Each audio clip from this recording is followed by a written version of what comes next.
Welcome everyone to the Incredicast podcast. I'm Adam Hurst, here with David Kerrigan, and on today's podcast we have a special guest, Kobe Lambeth. Kobe, it's great to have you today. Great to be here.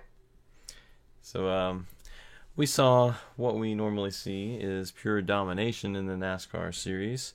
Kyle Busch wins at every track in the Cup circuit. Really impressive. Yeah. But we are here to take you through a race analysis of this year's Coca-Cola 600. So, what did we see in stage one? We had the 18 show. We had the Kyle Busch show as we are used to. Toyota back at it again as we saw last year. We had a Toyota lead, the whole race really.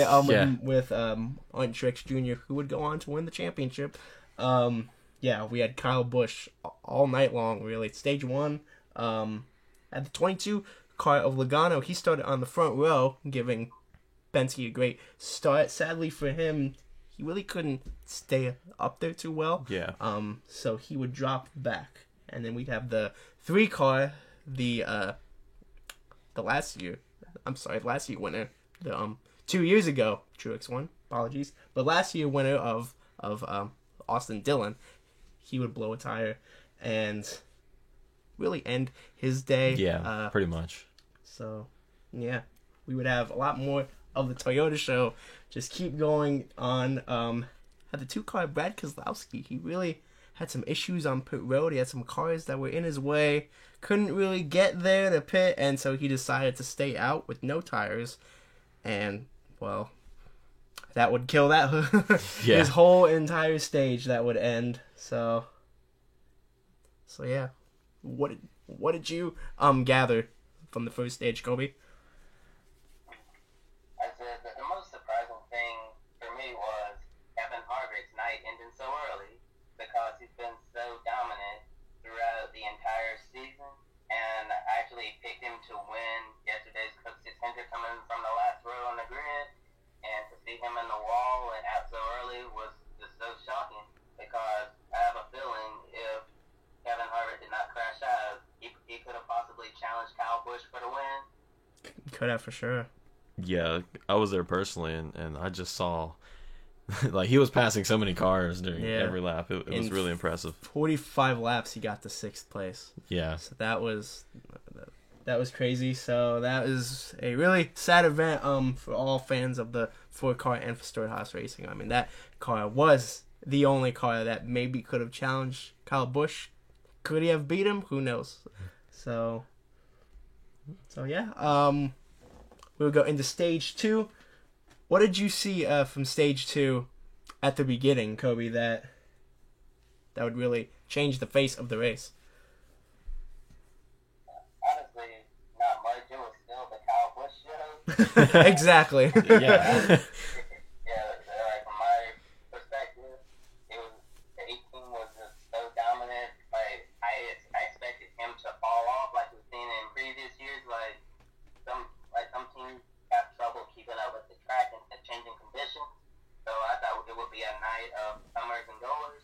But surprisingly, Kyle Busch and number 18 crew kept it rolling, and they did not make any mistakes on this incredible night for racing.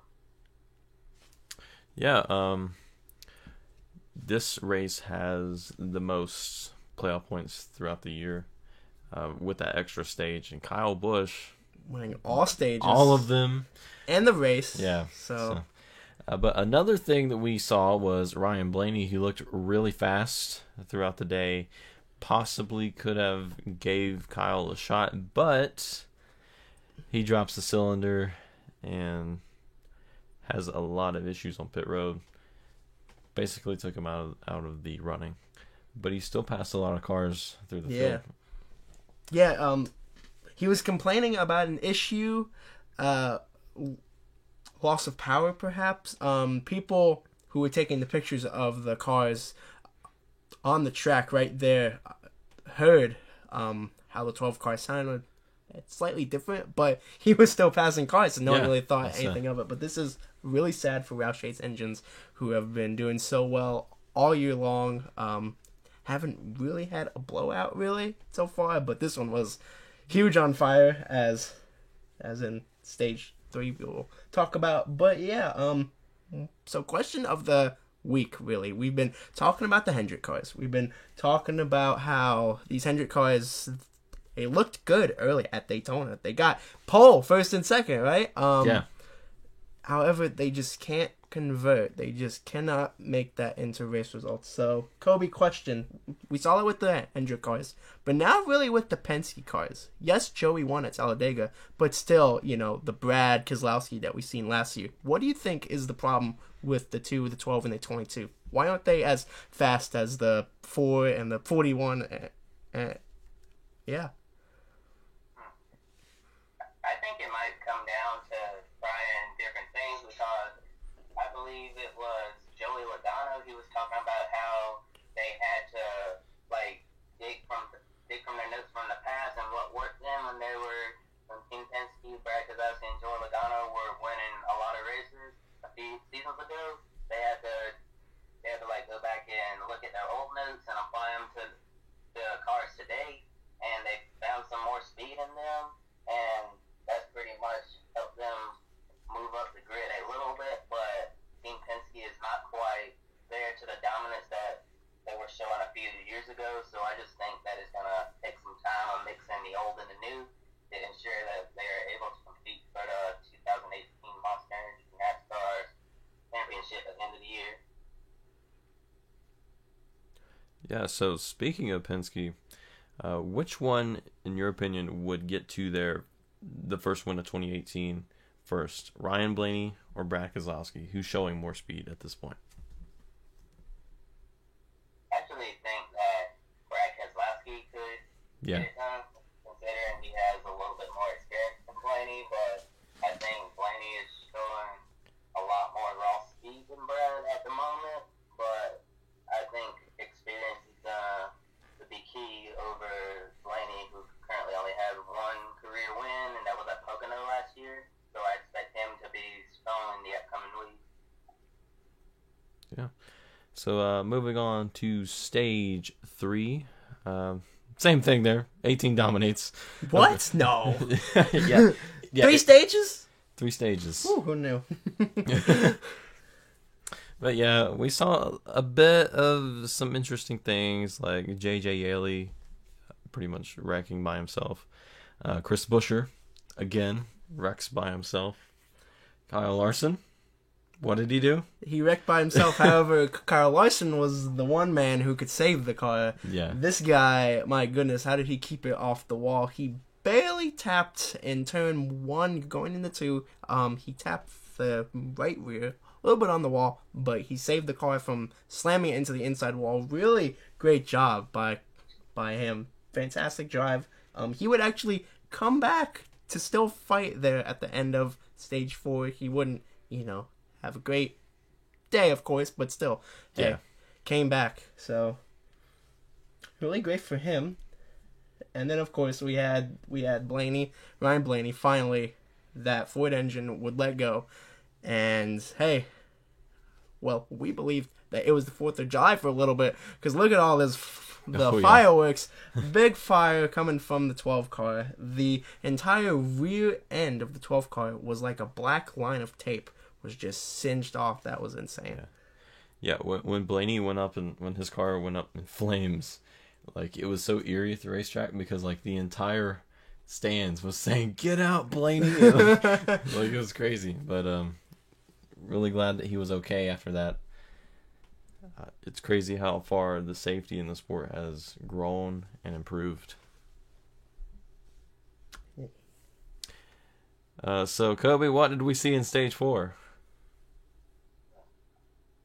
In stage 4, we saw more dominance from the 18, and also I want to highlight Casey Kane and Levine family racing. Although they scored they didn't get the result they wanted, they still scored stage points in stage 3 by finishing 7th, and they were able to compete with some really good cars, and I think that's progress for their small team.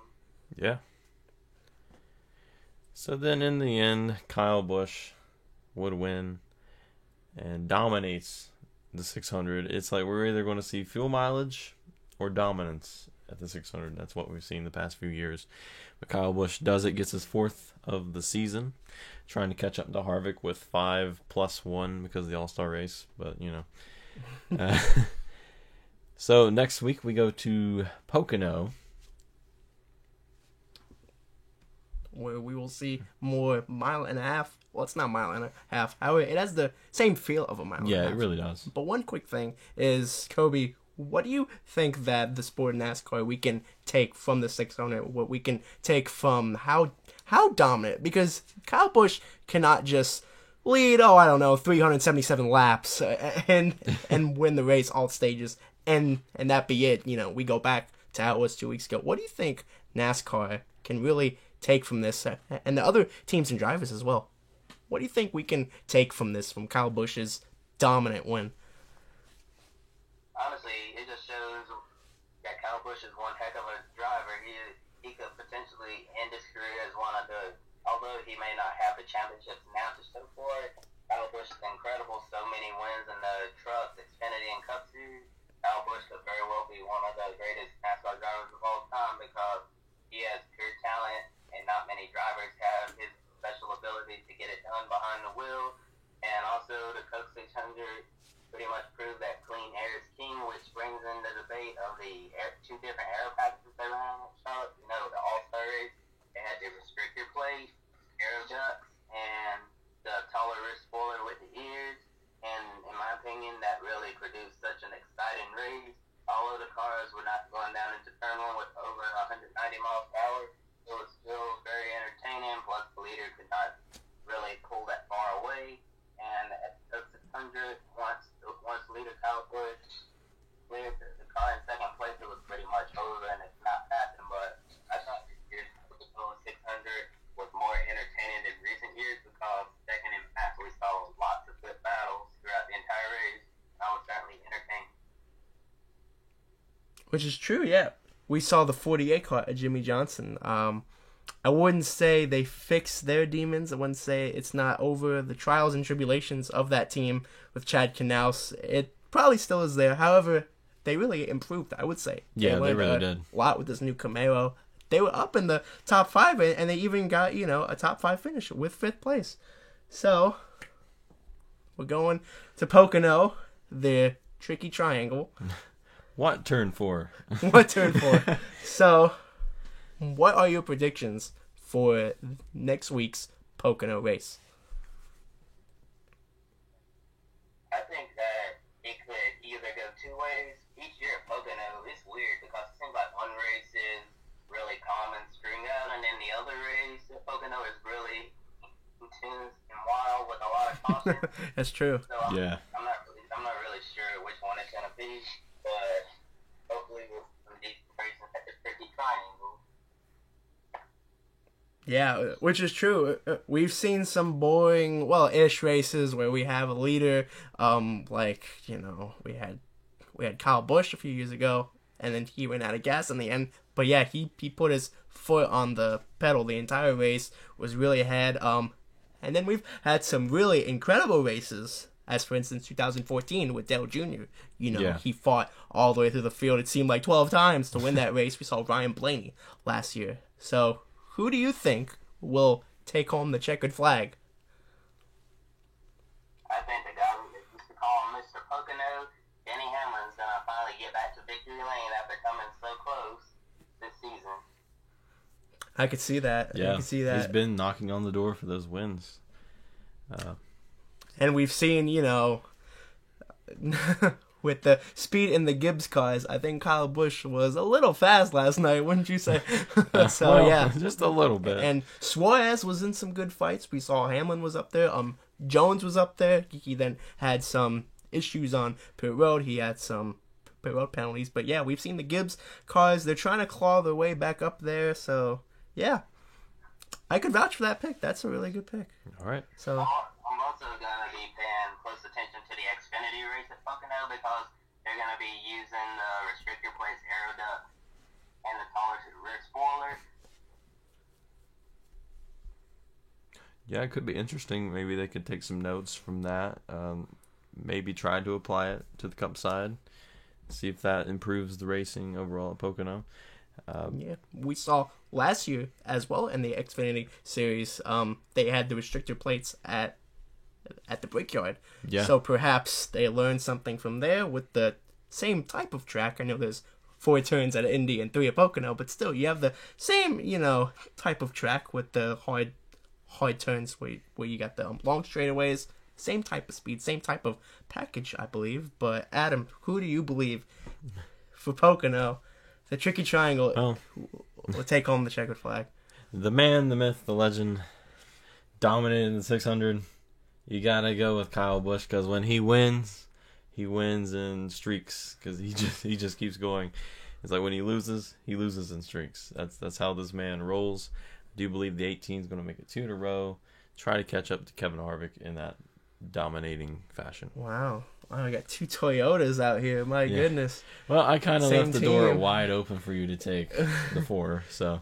Well, of course. Again, it's the same. It's the same as last year. Yeah. You could pick Truex every week. You could pick Kyle Busch, but I'm going with the oddball, the man who was there. He was there at Charlotte. However, he didn't get a lot of TV time, but he was fast. They talked about his brother, but hey, he was fast. I'm going with the 41 car of Kurt Busch. So Wow. we got Kurt and Kyle.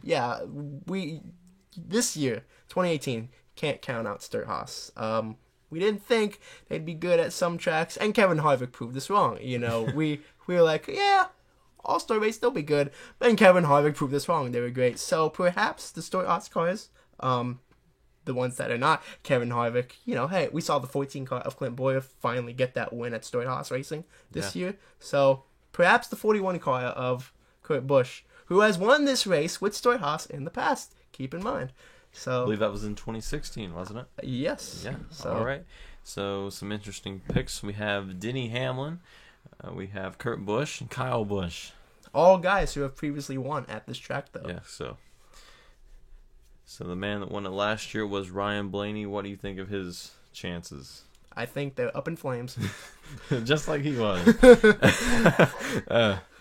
Yeah, so possibly he might show some speed.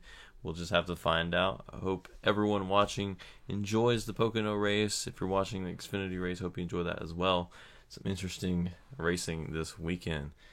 Thank you for joining us. Don't forget to subscribe and hit the bell icon to get some more notifications from us. And also, we would just like to thank Kobe for coming out here to join us. Thank you very much, and we love to have you any other time again. Yeah, did an awesome job. Thank you. I'm really happy for this opportunity to be a part of my first podcast. Awesome. Well, I'd like to give a huge congratulations to Daniel Ricciardo winning Monaco to start off the International Day of Racing. Will Power and Penske finally won at Indy. Yeah. Huge congratulations to him. And the most dominant of the day, congratulations to the 18 team in NASCAR, Kyle Busch, to round off the International Day of Racing, as we like to call it. Look out for Denny Hamlin, Kyle Busch, and hey, Kurt Busch, man. Old Kurt. Give it to him. Look out for those three guys at Pocono. Have a great week. This is Incredicast. We'll see you next week.